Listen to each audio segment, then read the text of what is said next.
for glory as they come into the final furlong.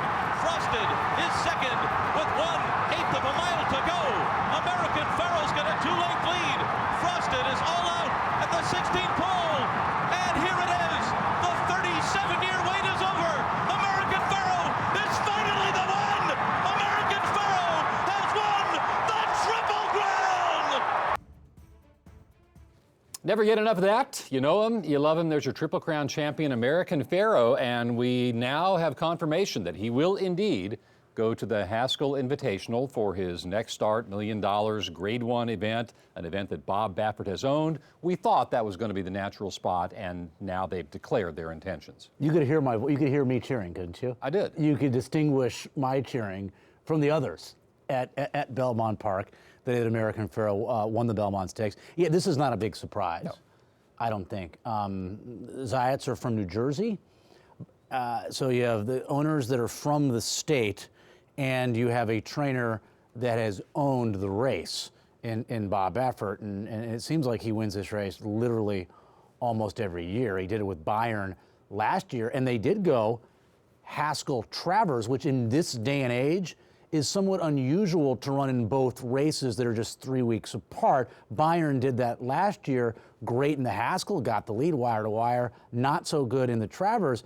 And you know, some of the New York folks and people that love Saratoga, want to see American Pharoah go in the Travers. They're a little upset from just going to Twitter and some social media sites. But they might get him still in the Travers because Zayat's saying, hey, we might do both. There's a good chance. I want to go Haskell and then go Travers. I'd love to see that. And by the way, just in case you haven't noticed this, there are people who will always be upset about something on Facebook. This is true. Okay. This is true. And by the way, the horse that chased American Pharoah to the wire in the Belmont Stakes, Frosted, he will not be in the Haskell. Instead, he'll go to Saratoga and prep for the Travers in the natural local setup race, which is the Jim Dandy. Right.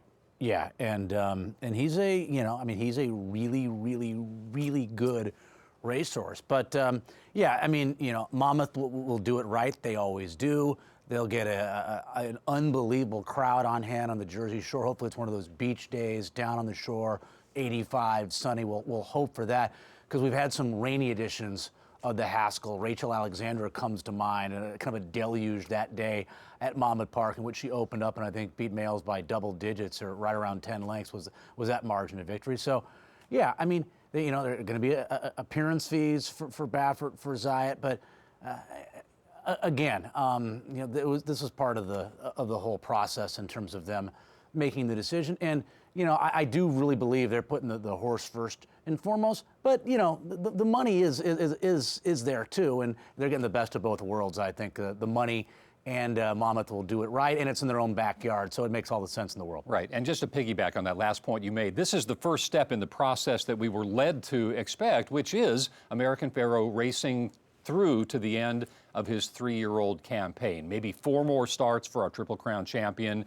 and then it is highly unlikely, highly improbable that he will race beyond age 3. Let's celebrate what we got between now and the end of the year.